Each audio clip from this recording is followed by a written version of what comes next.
काटकसरीच्या आव्हानाला हरताळ फासल्याचं पाहायला मिळालं।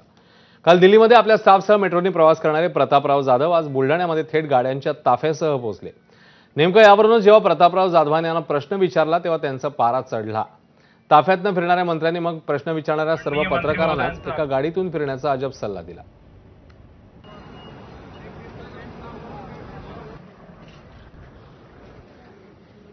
या कार्यक्रमामध्ये म्हटल्यापेक्षा नियोजित कार्यक्रम होता आणि आता तुम्ही जो प्रश्न विचारला तर ते बोमवर उत्तर देणं बरोबर नाही, पण मी सांगेन की आता तुम्ही इतके पत्रकार आले असते तर मला वाटतं तुम्ही लोकांनी सगळ्यांनी एका गाडीत फिरायला पाहिजे।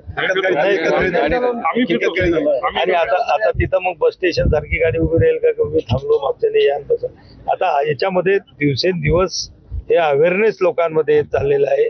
आता लोक ते येतील हळूहळू येते। आता एकाच दिवसामध्ये काही फरक पडत नसतो। सार्वजनिक गाड्याचा वापर ज्या ठिकाणी मंत्री म्हणून जो काही प्रोटोकॉल असतो तो मी याच्या अगोदर तुम्ही एसपी साहेबाला फोन लावून विचारा।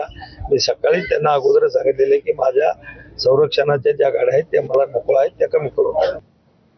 केवळ प्रतापराव जाधवच नव्हे तर केंद्रीय मंत्री रामदास आठवलेंनीही मोदींच्या विनंतीला केराची टोपली दाखवल्याची चर्चा आहे। आठवले शिर्डीसह अहिल्यानगर दौऱ्यावर होते। यावेळी त्यांच्या ताफ्यात 20 ते 25 वाहनांचा